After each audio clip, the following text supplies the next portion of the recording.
Hey, everybody, Brian Beckham here, and I have got David Lawrence. David Lawrence is the author of a great book. It's called Are We Biochemical Robots? And the subtitle is Sam Harris's Crusade Against Free Will. David is an expert and has written a book about what I think may be one of, if not the most important philosophical questions ever. And I'm not exaggerating. And it's the question of free will. There are a lot of people, including Sam Harris, a pretty prominent podcaster, who thinks that free will is an illusion. David disagrees, and David has put his thoughts in a book, and he explains in the book why Sam Harris is wrong, that free will is not an illusion. So, David, really excited about the conversation we're about to have today. How are you doing, man? I'm doing good. Thanks for having me on the show. Yeah, are you ready to tackle this topic today? This is going to be some pretty heavy lifting, I think. I'm ready to rock and roll. So I'm going to warn everybody before we get started that if you're interested in deep philosophical discussions, this will be your podcast. If you're not interested in deep philosophical discussions, this will not be your podcast. David, before we get started, here's how I kind of want to approach this. So the question of free will has been an extant philosophical question as long as we've been discussing philosophy. Before we get into the discussion of free will, tell us a little bit briefly about who you are, where you came from, and how you came to be interested in the subject of free will. Sure. Well, I was a California kid. I grew up in LA from a family of four, two brothers, one sister. Father was a lawyer. Grandmother was a lawyer. Most of the family were lawyers.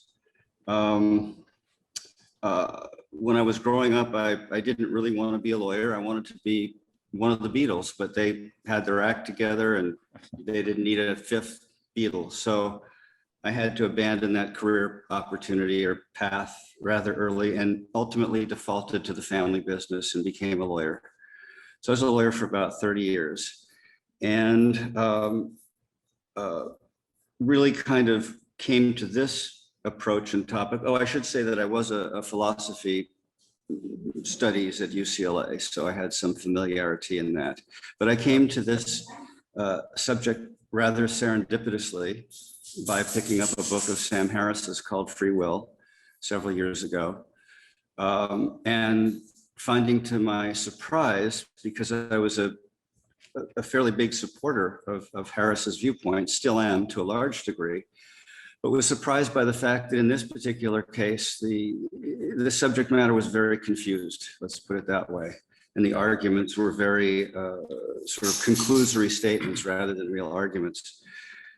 So I was very surprised by the lack of the usual Sam Harris rigor, let me put it that way, in terms of his thoroughness and arguments and conscientiousness. And so I started investigating the topic with a viewpoint to writing a 15, 20, 25 page article that basically said, Sam, I love you, but this is pretty much wrong for any number of reasons, and here's why. That 15 or 20 page article morphed into a 30 or 40 page article that morphed into a 75 to 100 page article. And here we are with a 300 plus page book. Part of it was because as I researched the subject, I realized there was a lot more meat to it that Harris put on the bones. Yeah. There's some serious arguments that he didn't raise at all that have to be raised in talking about the subject. They just weren't there. And that explains part of the length. And the other part is that he made short shrift of a number of important issues that weren't really discussed in the kind of depth that you have to discuss them to understand what they really mean. As a result of which, in some areas, he gave the impression, for example, in the science test area, that there's science tests that prove that we're determined by the neural brain impulses that beep, before we decide something. And the tests actually say the exact opposite when you actually read them. So I discovered areas like this, and it necessitated a bigger than a 15 to 20 page article, and I ended up where I ended up. So it was, just to sum up, it was really serendipity that I read something that was so off base that it intrigued my mind, and it was coming from a person I respected. So I thought I better look into this before I jumped to conclusions. Well, that's a great introduction. And when you're talking about the test, I think, are you referring to the fMRI test that Sam often uses as evidence that before you have conscious thoughts, you have brain activity before you have conscious thoughts, and then Sam uses that to conclude that ergo you must not have conscious intention when you're coming up with that. Is that what you're talking about, the fMRI studies? Yeah, he cites, I call them for short, the Libet studies, or the three studies. He specifies three particular studies in that line of cases about prior neural brain activity, and that's what I was referring to. And in first reading the book, that really struck me as one of the most potent arguments for determinism. I thought, my gosh, if there's a little blip of neural activity, a quarter of a second before we think we're deciding every time, my gosh, what the heck is that? I thought it was a pretty troubling thing for those who think they have free will. Yeah. And that was one of the first things I investigated. Before we get into your investigation of those studies, let's do this, if you don't mind, because I'll tell you, I've been a Sam Harris listener and follower for a very long time too. I've read all of his books, listened to his podcast. Don't agree with everything he says, but he does have a lot of good things to say.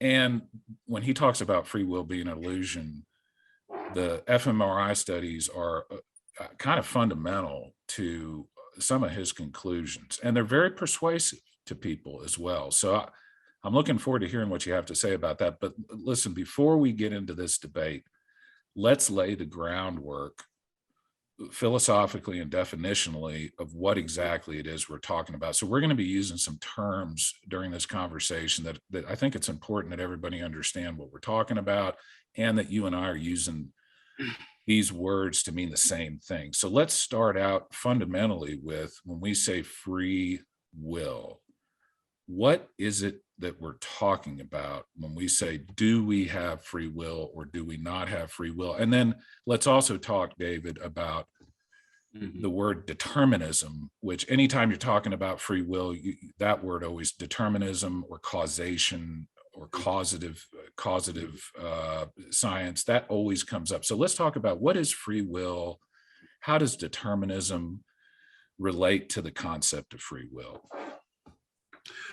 Well, there's a few different definitions of free will that are bandied about relative to the debate, but there's really only one that matters, and it's simply the common sense definition of what everyone thinks it to be. We make decisions, they come from us. We have the power to decide.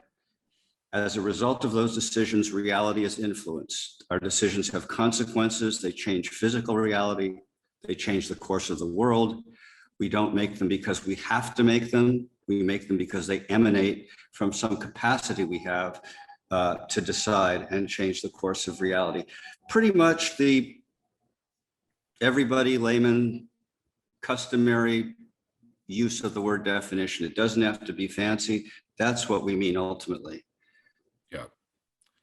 Okay, good definition. So when I think of free will, and I like the fact that you're using kind of a common sense definition, I don't think there's any reason to complicate it too much, but basically the central issue in the free will debate, as I understand it, is this: either everything is determined or predetermined. In other words, the next thought you have, the next action you have, is all predetermined. You don't have any actual control over it yourself. That's one side of the free will debate. The other side is, it's not all determined. It's not all predetermined. And so when we talk about determinism, when we talk about Sam Harris is a hard determinist, I think. He believes, at least as I understand his position, that there is no such thing as free will, that we are literally essentially pre-programmed robots on a fundamental level. Is that kind of, am I framing the issue fairly, you think, David? Yeah, that's exactly right. I would define determinism in the Sam Harris sense, the way he defines it, which is that all of our thoughts and all of our behavior are the consequence of causes, physical causes that are in a causal chain of causes that go back to the Big Bang. At the Yeah. time of the Big Bang, which set off all this cosmic energy, the causal chain was put into place, and everything that follows, everything has to be exactly what was predetermined in that big forceful blast way back when, 14 billion years ago. So your thoughts are not your thoughts. They're what you're caused to say by outside causal forces. Your actions are not your actions.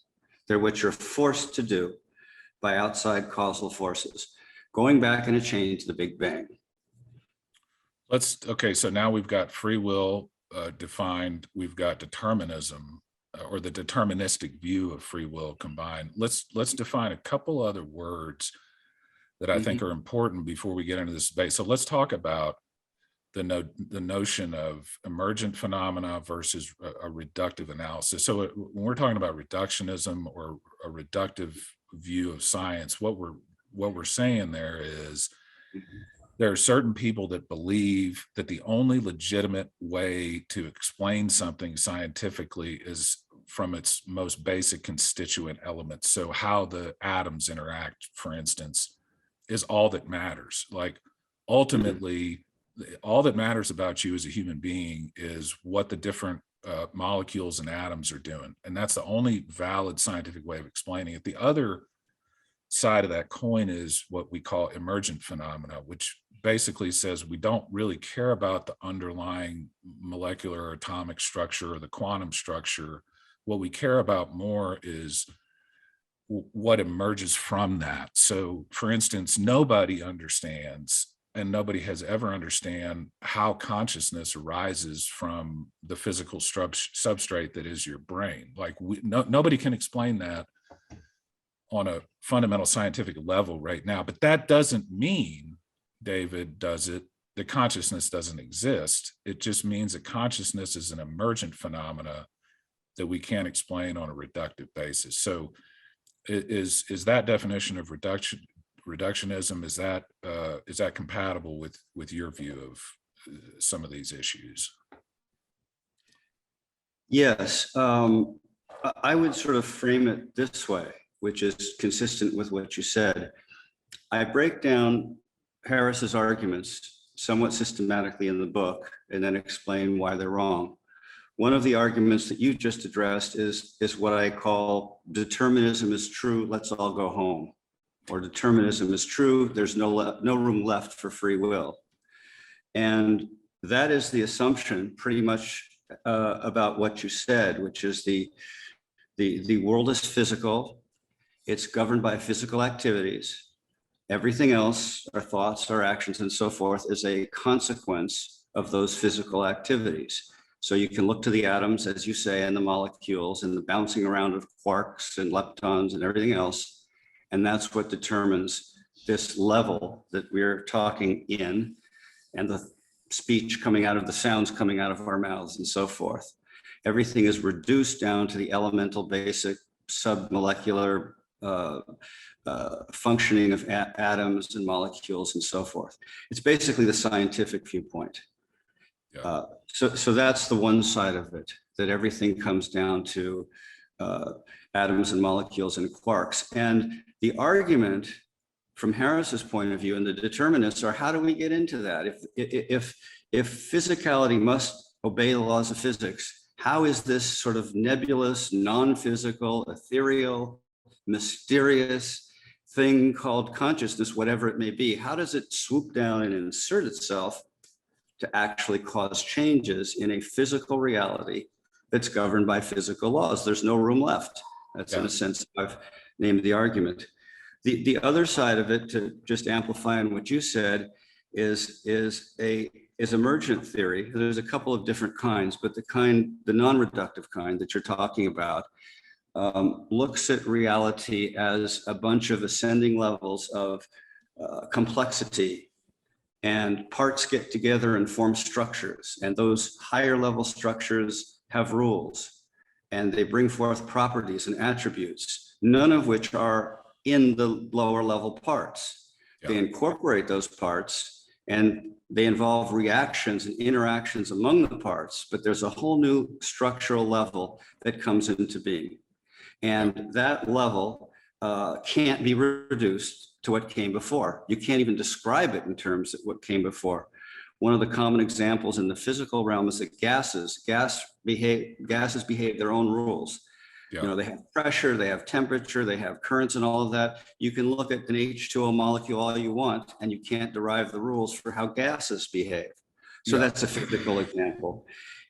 In the biological realm, that's a great example, by the way. Let's pause on that example for just a second, because I was actually going to use the gas example to illustrate what you're talking about. So for people, just to go a little bit deeper on this, there are physical structures in the world, like let's use the gas example, where science is incapable and math is incapable of reducing the let's say the flow of, or the movement of a gas into its constituent parts. But we can mathematically and physically put a structure on the whole of it.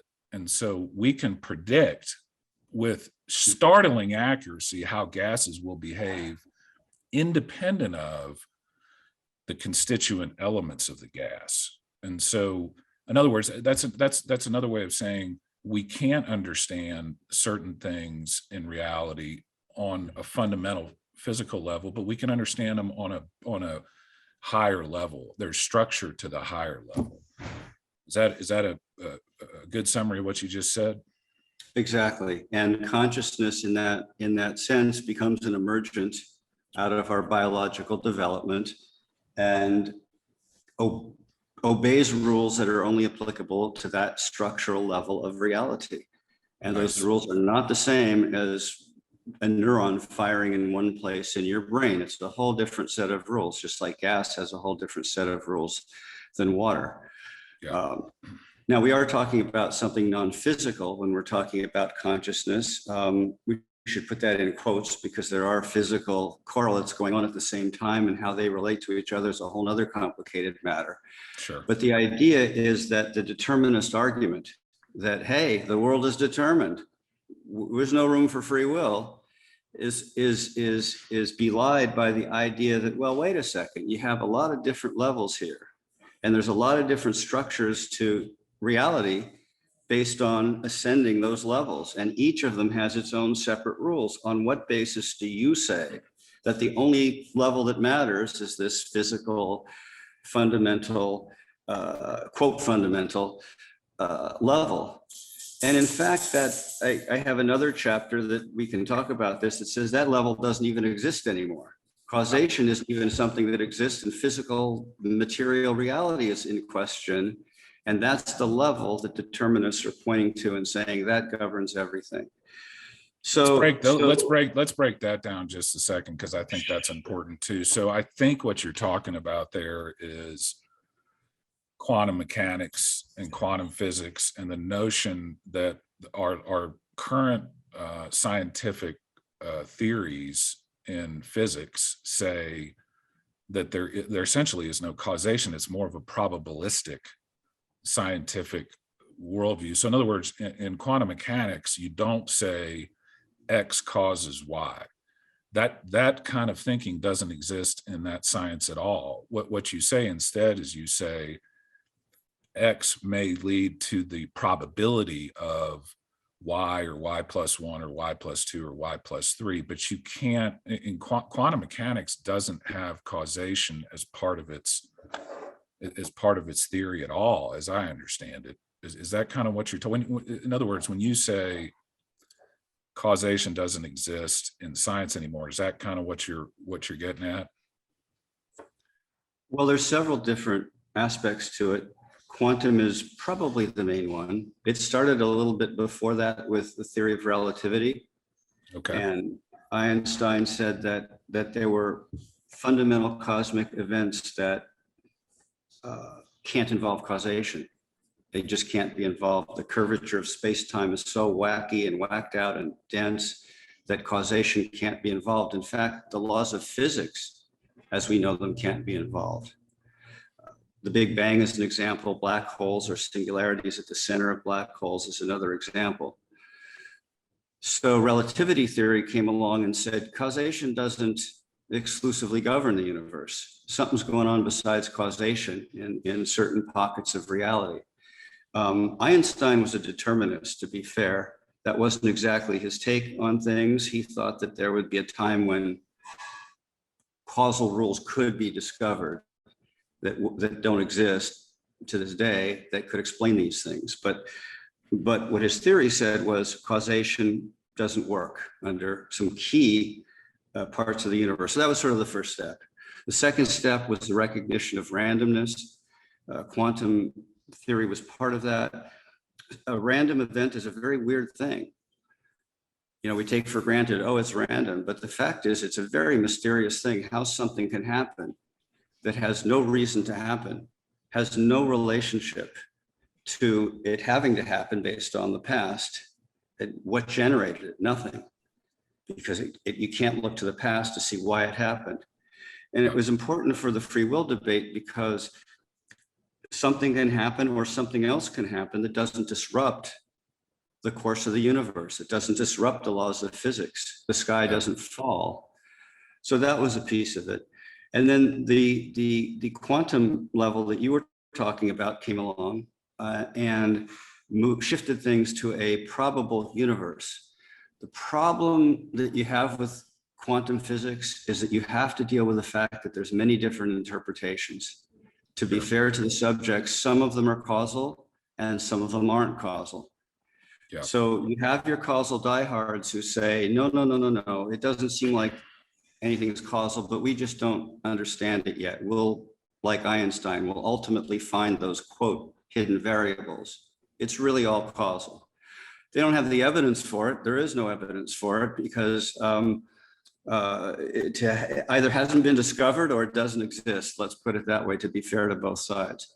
The other side of quantum theory is what you said, which is that this is a probable universe and things happen within certain ranges of probability, but they don't have to happen. Something else could happen in its place. And that's something else versus the other one, alternative. You can't explain why. There is no explanation. Whatever happens materializes from somewhere that didn't have to happen. That's a very strange, mysterious thing. And it paves the way for free will because it breaks the causal chain. Under the Newtonian system, Sam Harris's system, although he does allow for a bit of randomness, he throws that in every so often and says it doesn't really change anything because free will can't be based on randomness, but I'll concede there could be some randomness in the universe.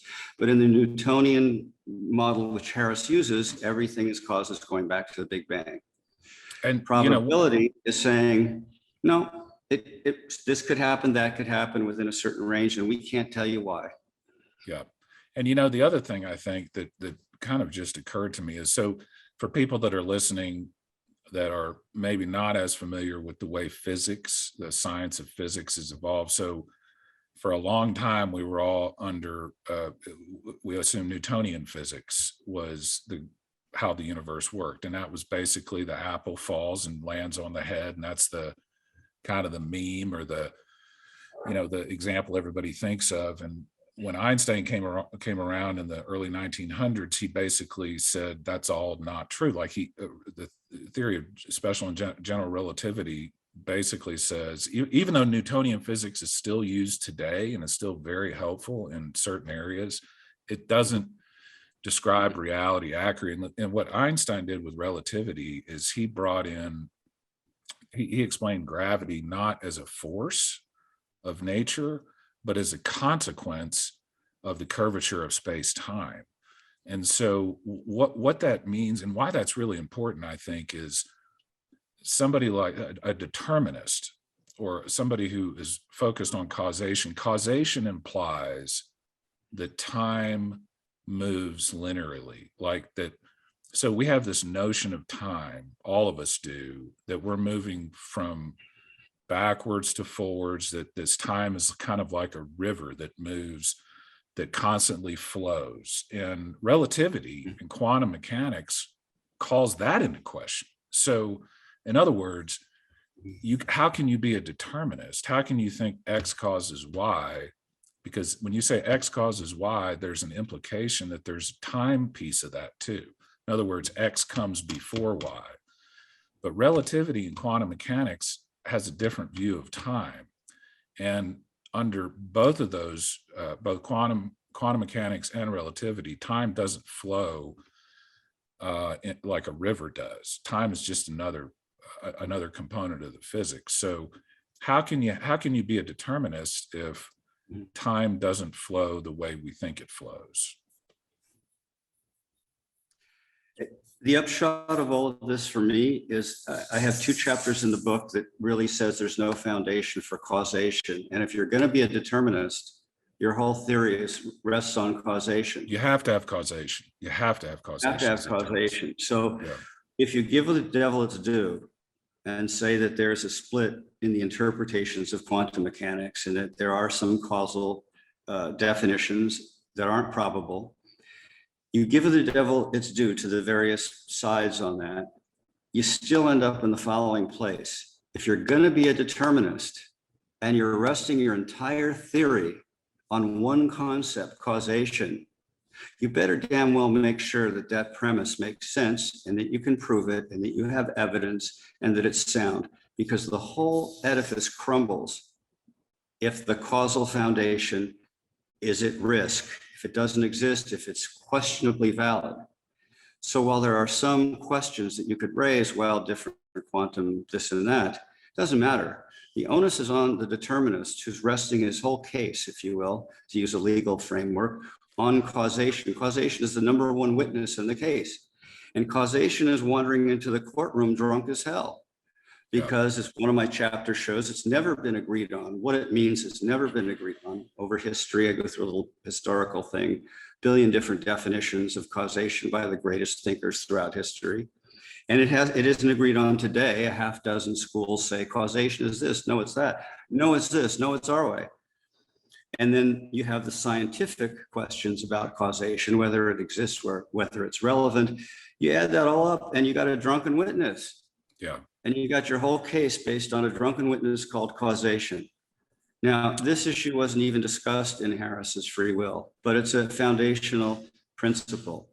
So if people like Harris are determined to say, well, this is all speculation and there's all different interpretations, it's like, great, your theory is resting on speculation and all kinds of interpretations. So clean the house, give us a definition of causation that makes sense, prove it, and then at least you have a foundation for your theory of determinism.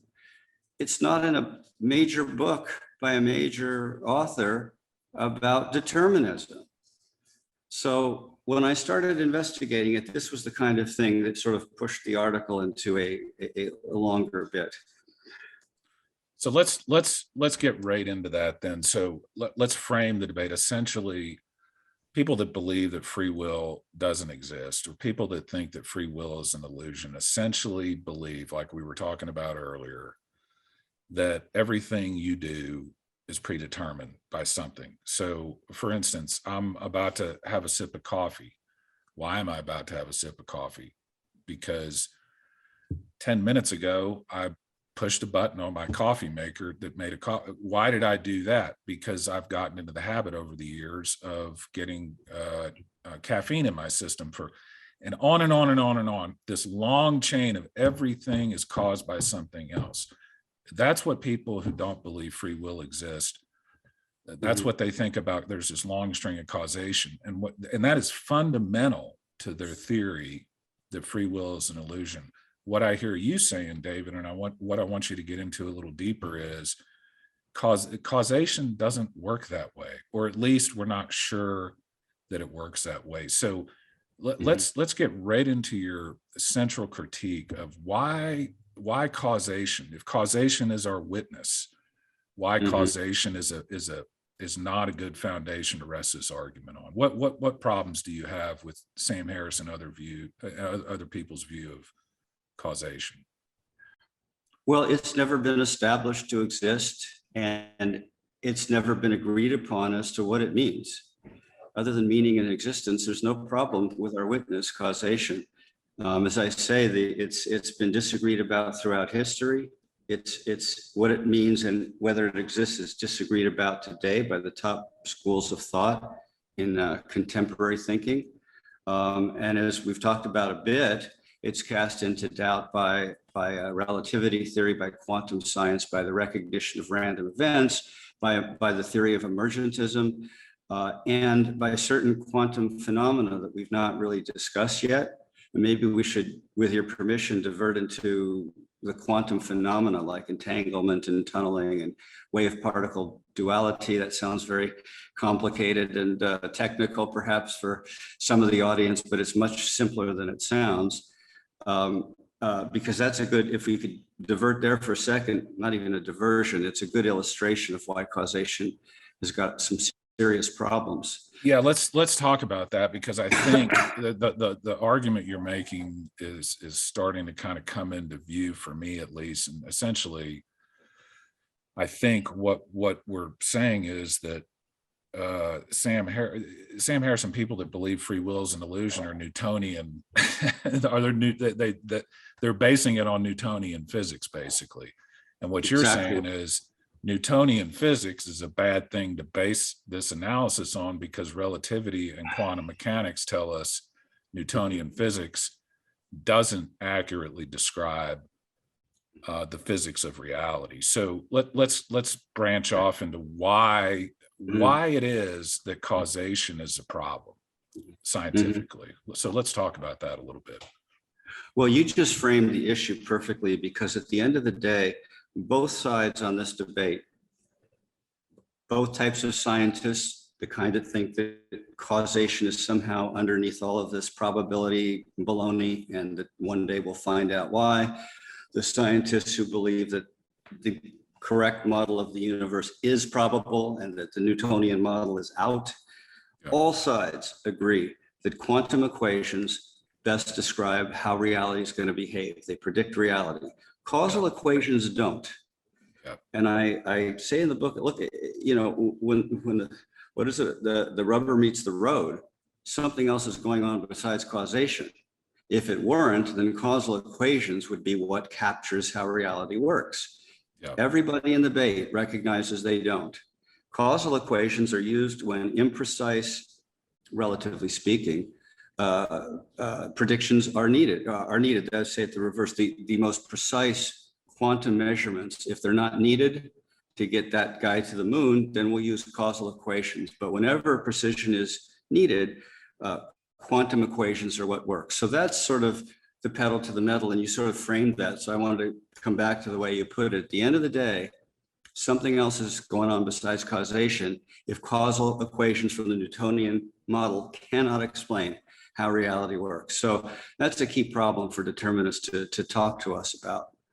Us, as in the non-determinist lobby.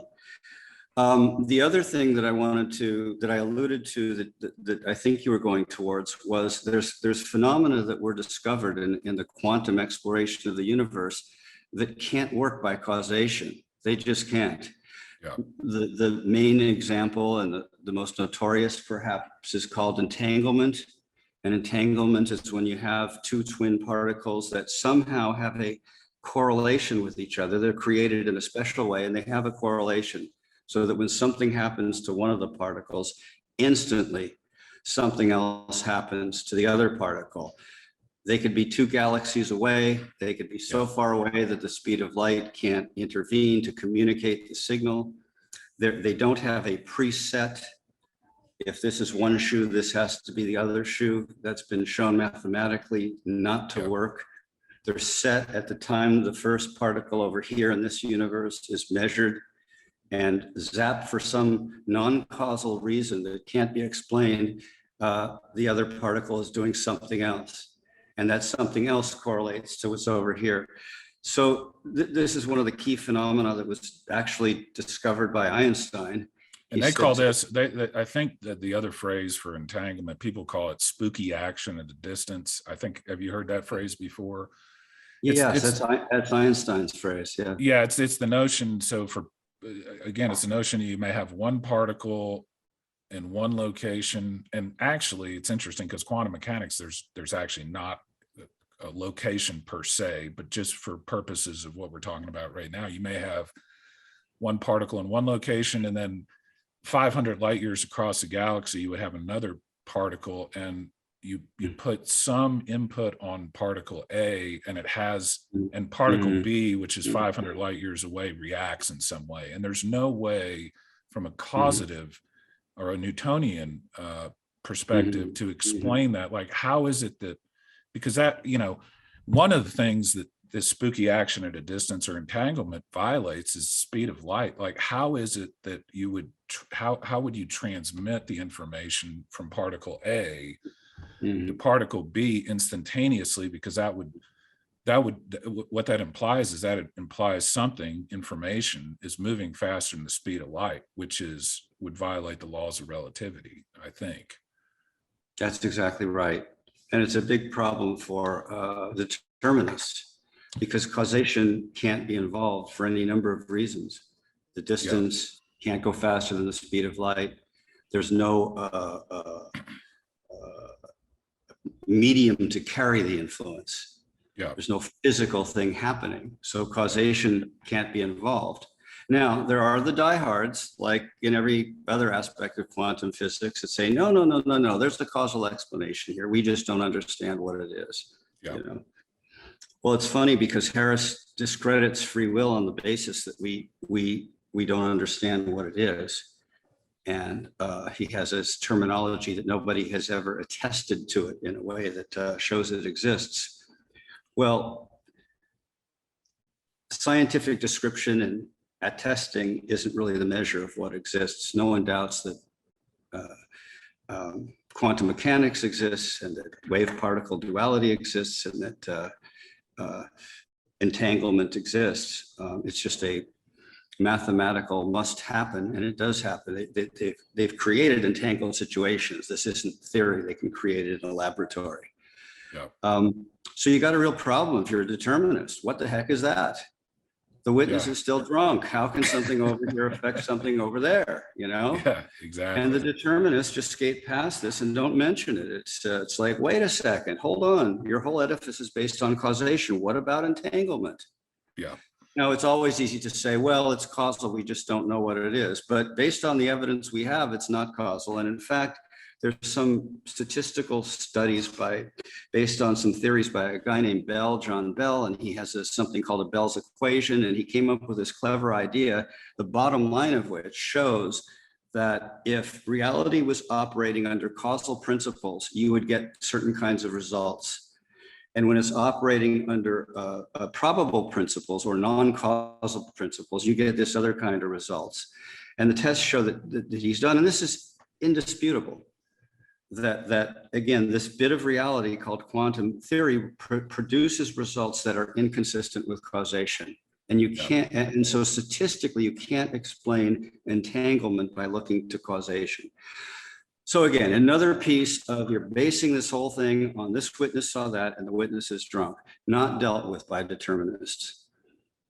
So let me ask you, let's get to the scientific evidence that Sam and others cite often to illustrate what they think illustrates that we don't have free will. So there's a series of studies involving fMRIs. fMRIs are basically MRIs where they can actually show, an MRI is a picture, and an fMRI can show, it's not a video, but can show activity. So what they'll do is they'll put people in fMRI machines, they'll pose a series of questions to them, and what they find is that your brain actually lights up and starts answering the questions, or your brain has some activity before the subject is even conscious of it. So Sam uses that as evidence that you are your brain unconsciously does things. And he has a lot of good examples. So for instance, Dave, one of the examples he uses is like, what do you think the most scary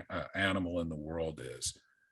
Well, cheetah popped into my mind. I don't know why it popped into my mind, but what Sam will say is you had no control over your next thought. Like, you had no control over what popped into your mind just then when you answered that question. It may feel like you have some control over it, but when you analyze it in an fMRI machine, what Sam says is you have no conscious control over your next thought. And the fMRI shows that. Why do you think that those studies don't lead to the conclusion that Sam draws? Well, there's about a half a dozen reasons, all of which are enough to torpedo the studies. Just to back up a half a second and kind of lay it out a little bit more detail. What we're talking about is simple motor movements. They strap a person to a chair or a table, and what they do is they move a finger or they flick a wrist, and they look at a timing device, and they record when they decided to move. And it's important to realize that context, because we're not talking about deciding where to send your kid to college. We're not deciding about whether you should break up or marry that woman. We're talking about very rudimentary, simple motor movements from the motor cortex. One specific part of the brain, a very simple movement.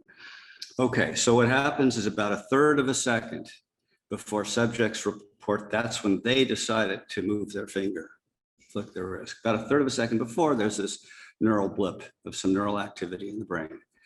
And about another 1/5 of a second after they decide, then the finger moves. Okay, so there's about a 550 millisecond gap, or call it half a second, between this neural blipping activity and the actual movement. Okay, so Harris refers to 3 studies in particular. There's a whole bunch of them. He refers to 3 of them. None of them endorse determinism. None of them endorse neural brain causation. None of them conclude that as a result of what they found out, we're determined by this little blip stuff in our brain. Not a single one of them. Footnote to that is that one of them, the original study, the Libet study that started all of this, does conclude that this prior neural noise has something to do with decisions and may cause it. Libet repudiated that viewpoint in a subsequent series of tests and said, no, it doesn't. So that was his initial viewpoint. So we have 3 studies that Harris refers to. One of the authors repudiated the causal interpretation, and 2 of the others never reach it. So you say to yourself, wait a second, as I did when I was first thinking of the power of that argument. There's this blip and we do something. Wow, how do you get around that? So it turns out, as I say, that there's no endorsement of determinism in the articles that Harris is citing to prove determinism. Yeah. Secondly, what the test showed, they found correlations, not causal, what have you, ranging between 60%, which is barely above a coin toss, where this blip happens and you move your finger. 60% of the time, there's a blip this way or that way. There is a study that goes up to 80%, but that's not enough to prove causation. A cause produces the same effect under like conditions 100% of the time. If it's not 100% of the time, it better be damn close, and there better be articulable conditions that says why it didn't. Yeah. 60%, 70, 75%, 80%. None of this proves causation. In fact, it proves the opposite. It proves there is no causation. It proves there's some kind of correlation. But correlation doesn't equal causation. We all know that. So there's, and this is correlation is quantum in nature. Causation is Newtonian in nature. So when we're talking about correlation, I think what David's talking about now is there may be in the fMRI studies, there may be some relationship or correlation between those parts of the brain region that light up when you want to move your finger, but not all the time and not enough of the time to say that that's causative. Only that there's a correlation between you moving your finger and a certain part of your brain lighting up. Is that kind of what you're getting at? Exactly. This is not evidence of causation. It's the evidence that there's no causation. Another good example of correlation, I give this in the book, is that every day I get out of bed, the moon is orbiting in a certain understood way around the Earth. Well, my getting up out of bed has 100% correlation, right? Yeah. Other than my astrologer, nobody thinks that there's any causal influence between my getting out of the bed and how the moon orbits the Earth. There's a correlation rate of 100%. So, which is, by the way, why these authors don't endorse causation. They don't conclude what Harris concludes from their own findings. They're saying, no, it's just a correlation. Yeah. Another main reason of that half dozen is the fact that there's other interpretations for what this blip is. There's a school called the preparatory action interpretation or school. And they say that even if these things are every time there's this blip, this is the body getting ready to move, not move, a decision is pending, you're gearing up. The runner's on the racetrack, he's crouching, putting himself into position. The rear foot goes like this. He crouches down into position, waiting for the start, right? Yeah. So there's a whole theory that there's nothing that says this has anything to do with causation, these prior neural impulses. That's another one. The next one is devastating also. Each of these are devastating on their own, and they're not discussed in free will. The central measurement of these tests is when did the subject consciously decide? It's got to watch a clock and says, move. That's okay, that's when my arm said to move. So there's a bunch of studies that say that's an impossible measurement. You're talking about 1/5 of a second, 1/3 of a second. How is the subject going to be able to exactly report within these fractions of a second, the exact moment he said, move finger, move wrist? So the whole central measurement of these tests has been discredited by a number of other tests. And even in the test Harris cites for the proposition that we're determined by our neural brain activity, even in the test he cites, the most aggressive determinist text says at the end of it, you know, there's a problem with determining the moment of somebody's conscious decision to compare it with when these neural impulses started and when the motor action was actually made. And a tiny bit of a fraction off, and you have completely different results. So it's universally recognized by both sides that the central measurement in the Libet test doesn't work. That discredits the whole line of tests. If you can't justify the validity of your central measurement, what do the tests tell you? They tell you nothing. The issue isn't gone into in Harris's text. Ironically, it's mentioned in a footnote for a different reason. I talk about that in the book. So you have different interpretations. You have different, you have a problem with the measurement. You have the authors not endorsing determinism. You have correlations. And you have one other thing, at least one other thing that's very important, which is supposing they were right, the determinists were right, and this blip means you do this or that. What does, they have to prove that motor cortex simple movement mechanism, dynamic, applies to all decisions. Do I accept this job? Do I not accept this job? Well, that has nothing to do with motor movements. It has to do with memory and calculation and goals and values and emotion, so complicated. Yeah. Emotion, so many different factors. And the proponents of these tests have to show that they're relevant. Well, how are they relevant? I mean, we could be open to it. Okay, show us. Show us how the neural architecture of a little finger movement is the same as sending your kid to college kind of a decision. Show us, we'll listen. Not discussed. The final maybe half dozen is the fact that there's a slew of other science tests that Harris doesn't mention. No mention whatsoever, that gives all kinds of different reasons, other things going on, other neural impulses going on. Huge line of opposing tests that says, no, that this little blip has nothing to do with it. Yeah.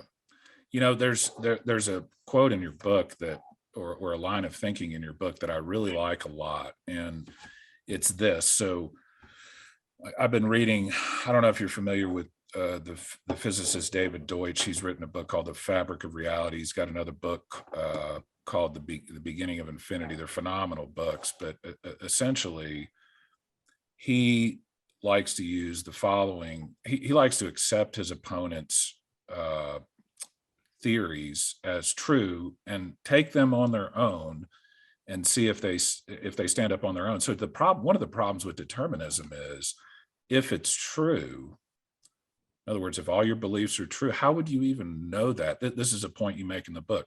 In other words, your belief in determinism is itself just another determined belief. So in that sense, doesn't determinism fail on its own terms?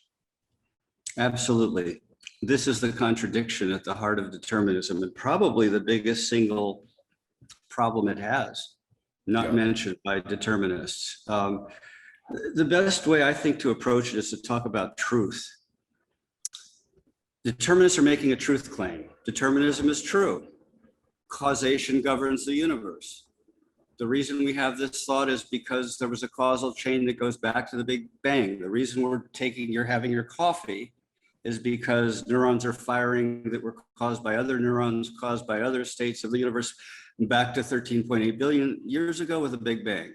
All right, all of these are true statements. Like it's sunny out there today. My cup says war is over, from John Lennon, and there's a carrot juice over there. These are all truth statements. They can be verified or not. They may be true or they may be not. In a causal universe that determinism has as the paradigm, there is no truth. And the reason why is because the cause of every thought is a physical event. You don't believe that it's sunny out today in California at this time in Los Angeles because it's sunny out there today in Los Angeles. You believe it because you are caused to believe it in a causal chain that goes back to the Big Bang. So if you believe determinism is true, that's a thought like any other thought, right? Why do you believe that thought? Because you've investigated and found out that determinism is true and you've used logic and this and that? Nonsense. Determinism says that the only reason you believe determinism is true is because you're caused to believe it. You could have been caused to believe that free will is true. You know, you could have been caused to believe anything, but the genesis of all beliefs is causal force, not truth. Anything we think about the truth is just another belief that was put into our heads by predetermined causes. So determinism takes truth out of the equation. There is no such thing as truth in a predetermined universe, in the universe that determinists are asking us to buy. If all thoughts are caused by physical force, what gives determinists the exemption, the right, the privilege to say, oh, by the way, this isn't just a thought caused in my head. When I say determinism is true, that's really true. Yeah. And you say to them, well, how can that be possible? Isn't the genesis of that thought, which telling us where all thoughts come from, causal force, physical activity? You don't believe in determinism because it's true. Believe it because you are causally determined to believe it. So determinism is a set of truth claims that say there's no truth, and at the same time are telling you what's true. Yeah, it's kind of like, you know, it's kind of like people that say all truth is relative. Well, that can't be true because this very statement you're making can't be relative in order for it to be true. So it's a self-contradictory. It's in order to say everything is relative, the one thing you're saying that's not relative is everything is relative. And that literally the sentence eats itself, like the logic of the theory eats itself. And what you're saying is it's the same thing with determinism. If everything is determined, then your belief that everything is determined is also determined. And it doesn't say anything about what's true or what's not true. All it says is that's what's been determined. And the other thing I'll say, David, and I'd like to hear your thoughts on this, is it seems to me that determinism is kind of unavoidably reductionist. So again, reductionism is the idea, is the scientific notion, the false scientific notion that everything can ultimately be explained by the constituent physical components of it. So, and there's all sorts of different things. So we could literally say, as a reductionist, we could say the reason that I'm drinking this cup of coffee right now is because a butterfly in Sri Lanka flapped its wings 100 years ago, which caused the atoms to move in a certain way. And then those atoms moved in a different way over here. And then ultimately my mother and father's atoms came about. Well, that may be one way to explain things, but it's ridiculously complex and it doesn't offer us any explanation at all for why I'm drinking a cup of coffee. A far better explanation for why I'm drinking a cup of coffee, which wouldn't be reductionist, I like having caffeine in the afternoon because it wakes me up. Like that's a better explanation scientifically Mhm. than a butterfly in Sri Lanka flapping its wings 100 years ago. So determinism, it seems to me, David, not only fails on its own terms, but it also it's unavoidably reductionist, isn't it? Yes. Now, I'm not sure that they need to be mutually exclusive, or if you're suggesting that they do.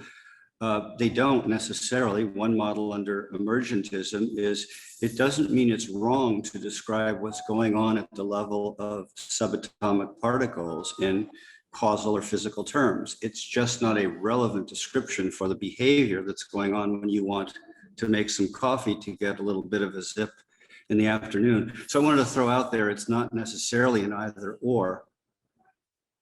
Agree 100% with you. And just to be absolutely clear on the reductionist line, you could explain me drinking a cup of coffee by the butterfly in Sri Lanka flapping its wings 100 years ago, but from an explanatory standpoint, from a scientific explanation standpoint, that's not the most accurate way to describe why I'm drinking a cup of coffee. In other words, reductionism is not necessarily false. It just doesn't offer the best explanation. And if your view of science and my view of science is about offering explanations for things, then reductionism doesn't do a very good job. Even if it may ultimately be true in some instances, it's not the best way to describe things. Not the best way to describe reality or explain reality. Yes, depending on the level that you're describing. You could say that it's the best way to describe things at a certain contained level when you're describing physical activities within a certain non-quantum, non-relativistic exclusion, etc. type of conditions. So you're okay to say that that description for certain contexts is perfectly fine and self-contained, but you can't use it for other contexts, I think is what we agree on. I took a little break because a butterfly in Sri Lanka 200 years ago flapped its wings and caused my dog to bark. But actually, that's a good illustration. So that same butterfly I'm worried about may cause mine to bark any moment also, yeah, by the way. well, but it's actually a good illustration of the problem with reductionism. So you could say my dog barked because there are certain chemicals in its body right now that are causing certain reactions that go to the neurons, that cause certain neurons to fire, and then the vocal cords activate and the mouth opens. But that is not the better way to explain it. Is the mailman's outside and my dog barks when the mailman comes outside. Like that is a more, even though it doesn't reduce it to the level of the physics of why the dog is barking, it explains why the dog is barking better. It's a better explanation than the reductionist explanation. So in other words, I think what we're saying here, David, is you can explain a lot of things in a reductionist way, but a lot of the things that there's better ways to do it. There's more parsimonious ways of explaining reality than the reductionist view. And there's another problem with reductionism, as big of a problem as there is, which is that it's premised on the idea that reality is physical. It's premised on the idea that the reason certain atoms and molecules and quarks are in the position they're in is solely because of prior physical activity. Well, hold on a second. That assumption is the whole ball game. The question, the free will question, is whether reality is motivated and caused by physical forces or physical forces and something else, right? That's the question. So reductionism takes as its premise that physical reality is governed by physical activities bouncing into each other in a contact mechanistic way to produce the next state of the universe. Well, where does that come from? There's a lot of problems with that. The entanglement problem is one of them. What's going on there? Nothing physical is influencing that. And there's all kinds of other examples where you could use another example that comes to mind is the light slit experiment in physics, where if you shine one photon through one slit, it comes out the other side exactly as you predict. If you do two, then there's a different pattern than you would expect. And there's no explanation for, this is another example of quantum interference. The current explanation for the light slit experiment is the many universes interpretation of quantum mechanics, that there are multiverses and that they're somehow interfering. But that's another example where our usual idea of the causal connection is not valid, because in order to have X equals Y, you have to have X and you have to have Y. And what quantum mechanics says is you don't have X and Y. You have probabilities of X and you have probabilities of Y. And quantum mechanics can make predictions based on probabilities, but it can't make predictions based on Newtonian causation, is really what we're kind of fundamentally saying. Let me switch the approach just a little bit, David, and I'm going to ask you what I think are going to be some really, really hard questions. And I think maybe, I don't want to. Oh, it's time to go to the bathroom. I'll talk to you in 10 Yeah, go. Yeah, seriously, do you need to use? Okay. You're going to go check your notes, but I was using the hard question excuse. Yeah, I don't want to, I seriously don't want to infer too much, or I don't want to read too much into what Sam's saying, but I think one of the reasons Sam may believe that we don't have free will is because he doesn't believe that the self exists at all. So in other words, and this is a hard question. I don't know the answer to this. I'd love to hear your thoughts on this. So for people that have really studied the way your mind works, people that have meditated a lot, people that have studied, for example, like the way Buddhism thinks about this idea of no self. I've experienced this in meditation, where essentially you turn consciousness back on itself. Like you try to figure out, what is it that's conscious? What is it that's thinking? Who am I? You ask questions like that. And what Sam has discovered and others have discovered is when you turn consciousness back on itself, there's like, people have this idea that there's like a pilot in your brain, like there's some executive in your head making all the decisions. And Sam rejects that entirely. And a lot of people reject that entirely. So I guess the question is, if Sam is correct about that, in other words, if there's not some sort of executive or pilot in your brain making decisions, then the natural conclusion from that is there's no free will, because there is nothing to make decisions. So how do you respond? Like, what is it, David, in your worldview, in your philosophy, in your argument, what or who is it that is actually making the free will decisions? What is it that has free will? That's a great question. And I was trying to think of a metaphor to give you my response in a very terse way. And one of the phrases was quantum baloney, and to that argument. But then I thought, well, is there quantum baloney? I guess that's no, the argument is susceptible to the same contradiction that we talked about earlier. For those who want to be a little technical, it's called the performative contradiction. It's dealt with in a chapter of my book, and there's a lot of fun ones like the one you said, is that nobody knows anything. Well, then how does that guy know that? So there's a bunch of statements like that. It's the same problem riddles everybody who says there's no pilot in the brain and we don't have a brain. Well, who the hell is talking and telling us that? Who is mouthing those words? Who is thinking that they're a coherent person talking to other coherent people? It's ironic. You have a non-entity that doesn't exist sitting there talking to us about what exists. Hello. Where's the entity that would be doing that? Something's doing it, right? Well, if the something can't be vouched for, how can the truth of what that non-entity something is saying? I mean, it's again presuming that you have free will in order to tell us that you've discovered the truth is that there's no subject that has free will. You're caught in the same loop. As soon as you start to invalidate truth and truth claims by saying quantum baloney claims like there is no self, you have to say, well, then how do you know that what you're saying is true? What is the truth value of saying something like that? If there's no self, what is fantasy? Is something that doesn't exist fantasizing that you are there telling us that there's no self? Something's telling us there's no self. We call that a self.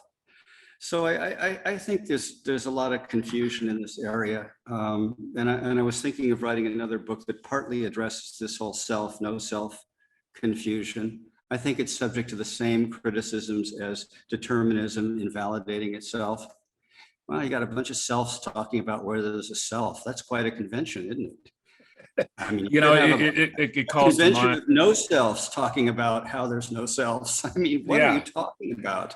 yeah, And one thing that I'm being a little bit frivolous about it because I don't hear, everybody got to question the counter arguments, and I appreciate you saying, hey, but let's try and explore some of this from the other side. I think it's totally valid.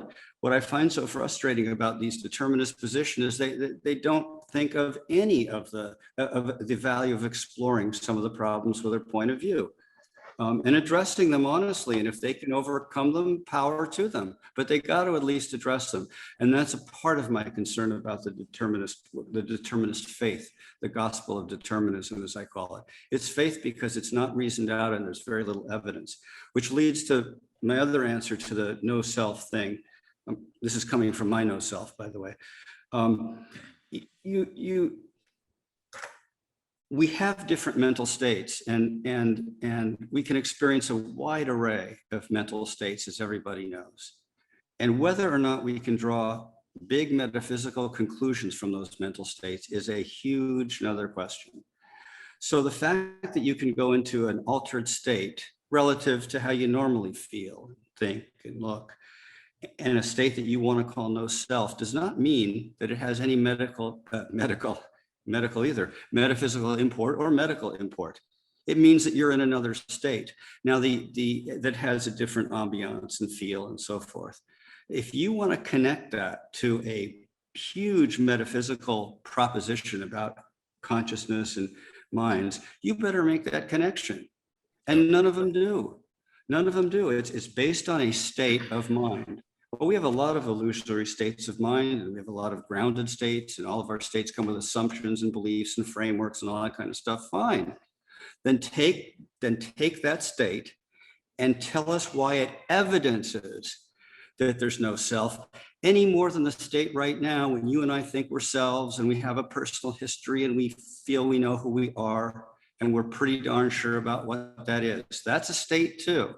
All right, so you got a no self state and you got a self state. We spend most of our time in the self state, unless we're, I guess, a Tibetan monk who meditates all the time. What makes this state more valid than that state? yeah. What is the criteria?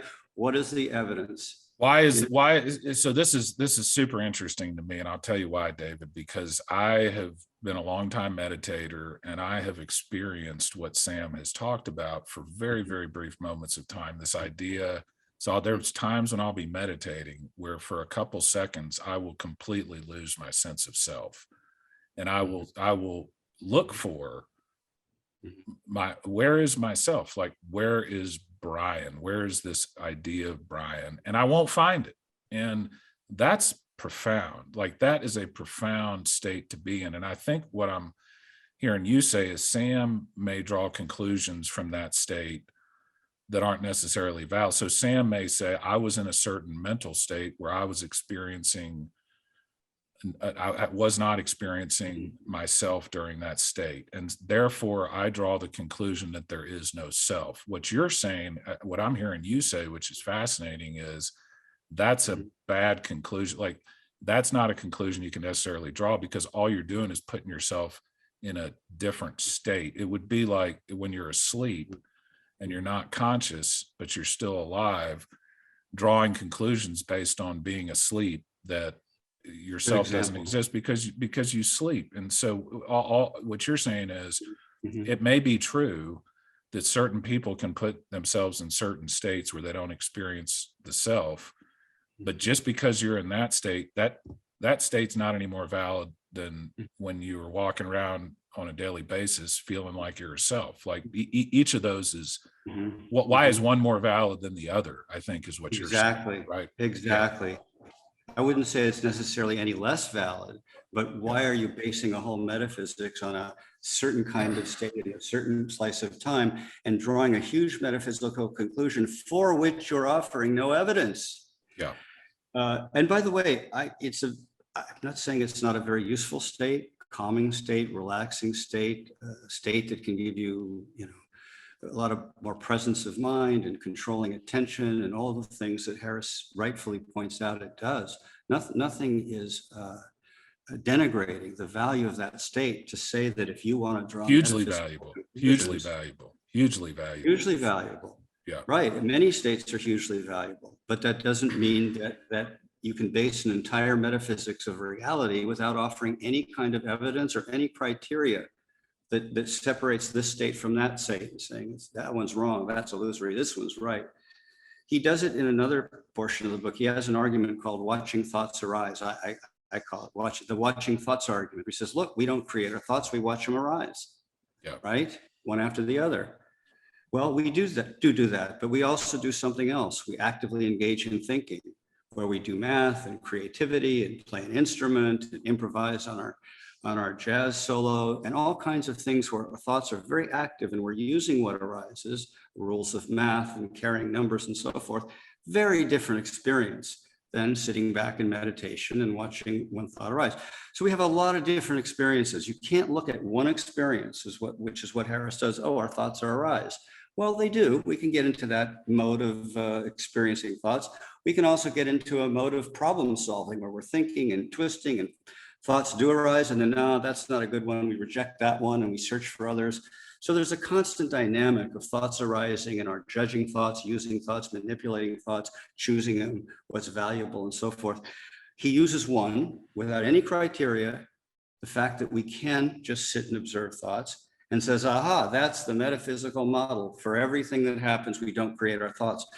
Well, what about this experience where we do create our thoughts and we do originate them and we're actively involved in generating thoughts and manipulating them?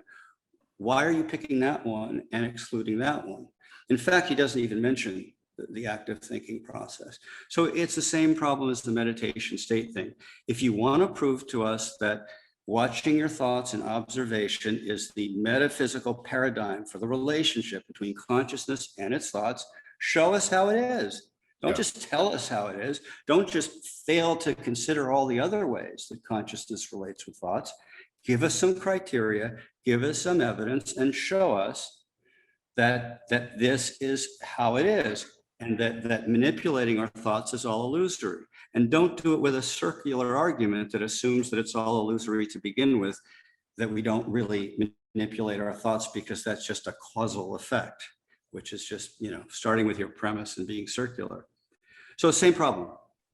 So, yeah, and Sam likes to say, and I agree with him on this, Sam likes to say, one of the consequences of the recognition or his recognition that there is no self is he finds it very hard to hate people or to have strong negative emotions for people to do, quote, bad things, because the idea is, I know that person doesn't have a self. I know they're predetermined. And so how could I be upset with somebody that does what I view as immoral acts or does things that I don't like? So, and I will tell you in my own personal experience, having experienced no self, that there's some truth to that. It does, it makes you a little calmer and things like that. But what Sam doesn't talk about is the flip side of that, which is not only can you not say, well, that person is bad and I should be angry with them, but on the flip side, and you mentioned this in your book, if determinism is true, then there is no moral difference between Mother Teresa and Adolf Hitler. Like, Sam doesn't talk about the fact that, well, if there's no self, it makes you deal with negative emotions better. But the same thing applies to positive emotions. If there's no self, if everything's determined, then nothing is really morally good or bad as far as that goes, right? So not only, in other words, Sam talks about the benefits of no self, but he doesn't talk about the potential pitfalls of no self, which is, yeah, you can't judge people for being bad. Sam talks about that, but he doesn't talk about the fact, well, you can't judge, if everything's determined and there's no self, then you can't talk about people being good, really, because they're not being good. They're just, like you say, biochemical robots. That's exactly right. Determinists don't deal with a fundamental problem that determinism and morality and responsibility conflict. If you don't control your thoughts, If you don't control your actions, then you can't be responsible for what you do. That's almost like simple arithmetic. It's almost like Yeah. 2 + 2 = 4. There can't be morality or moral truth if everything that comes into your head that says this is moral, that's not moral, is a compelled thought you had to believe because of the Big Bang 13.8 billion years ago. So we can't have morality, we can't have responsibility if the world is determined. It's that simple. Yeah. And Mother Teresa is just like Adolf Hitler or Charlie Manson. There's no difference. They were determined.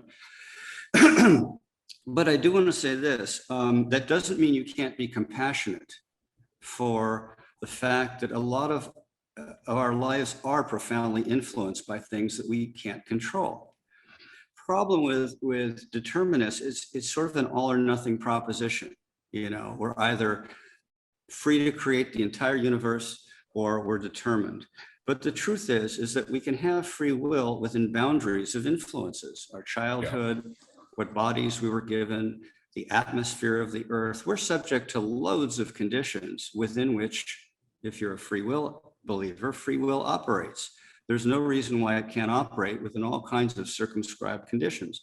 So when we have compassion for somebody who's a psycho killer because he was beaten as a child and, you know, shut in a closet for days and all that kind of stuff, we're recognizing that we're not saying that there's not free will.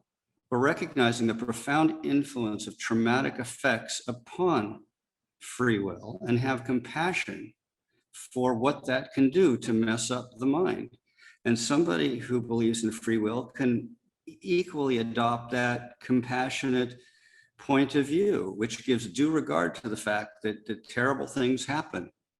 And one's free will is circumscribed, one's self-confidence, one's self-image, all of that stuff is weighted down by all of these things. It doesn't have to mean that it's all or nothing. I have a whole chapter called All or Nothing, or the absolute point of view of determinism. And this kind of gets to the heart of that. It's not, there's nothing that says, there's no argument, there's no evidence that says it's all or nothing. Free will can operate within circumscribed bounds. And if those bounds are super traumatic, why not have compassion for those people and go, my God, there but for the grace of God.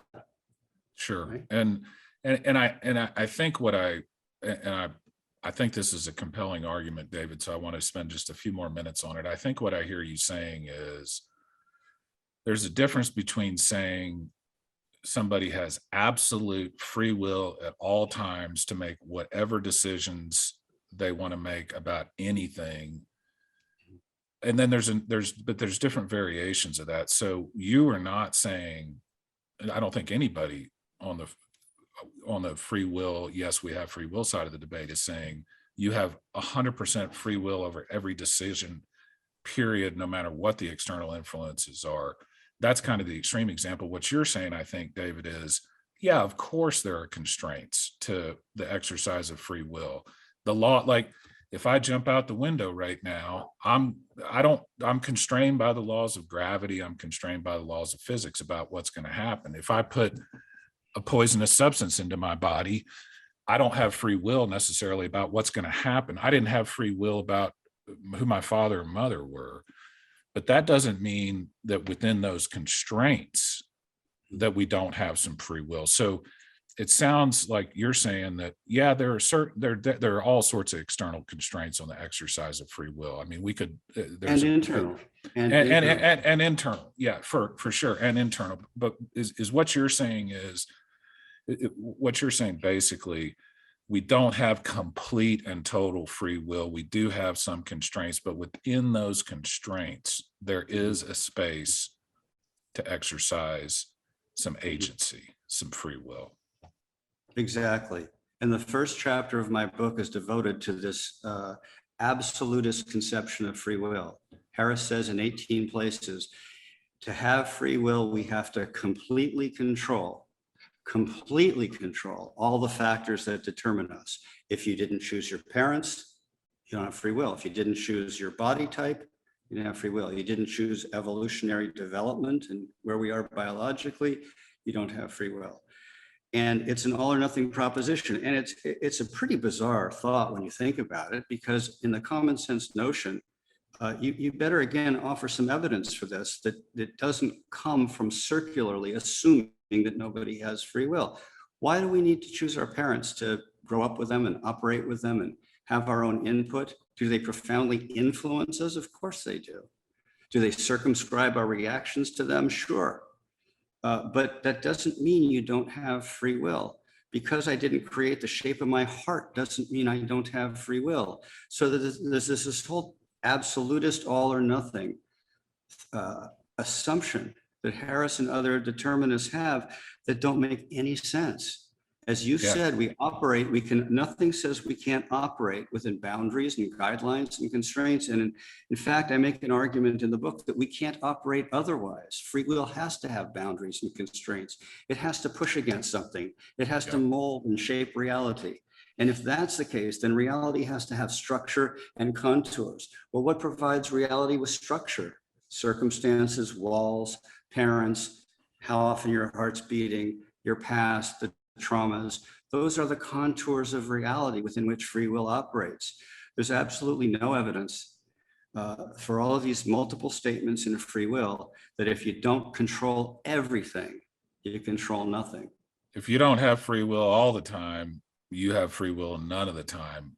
All the time and unconditionally. Yeah. And and you're saying that's too far. That's just a bridge too far. You cannot say, you can't cite individual instances where you don't have free will for the proposition that you never have free will. Exactly. Or that because free will is circumscribed and limited, that it isn't there at all.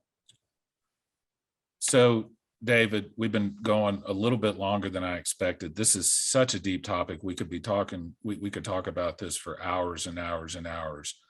Give us, we've talked about a lot about the problems with the no free will analysis. We've talked about Sam a little bit and some of the other people that think along the same lines. And we've criticized some of the arguments and some of the axiom they've used. Give us your best positive argument for why David Lawrence thinks free will is not an illusion. Boy, that is a tough one. Can I go to the bathroom again? Just kidding. The best argument for free will is that there's no compelling argument to the contrary. I mean, I go through every determinist argument, and in my humble view, and I say that because these are smart, right, educated people who believe otherwise, but I believe are operating pursuant to some misconceptions that come from the scientific background and some indoctrinated beliefs and so forth, which I certainly have in other areas, if not this one. But the best argument is you go through all of the arguments for the determinism. Doesn't need to be absolute. You don't need to know why you're always doing things. That's another argument. Causation doesn't make sense, never been agreed on.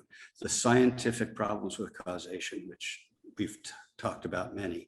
The different interpretations of how you interpret levels of reality. The watching thoughts argument, and there's a couple others that we didn't mention. Oh, the presumption that the universe is physical, which is a whole question of itself. You go through all these arguments, and determinism, at the very most charitable, rests on highly shaky grounds, okay? So there's no argument. You end up in a place where there really is no argument against free will.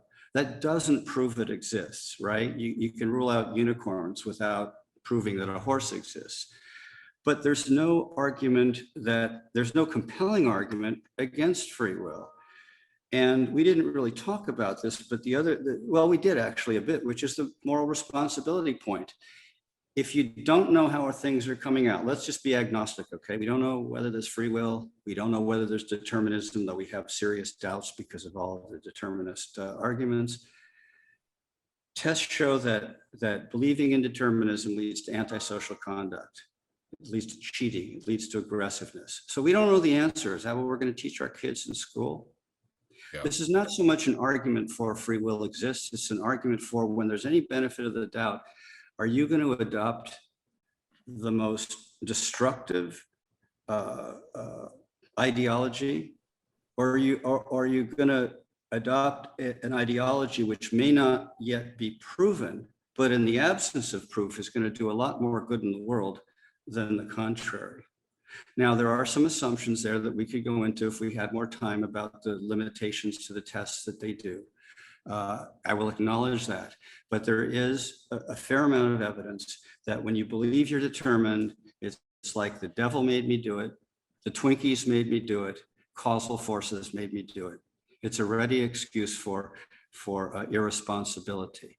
I mean, we don't control our thoughts or actions. Don't turn to me. Imagine we taught all the teenagers in the world that, make your bed and go to bed on time and don't drive recklessly. But by the way, please understand, you don't control your thoughts. You don't control your actions. None of it's your fault. So it's another sort of important argument, not necessarily proving that there's free will, because I think we have to have a healthy dose of agnosticism in subjects like this.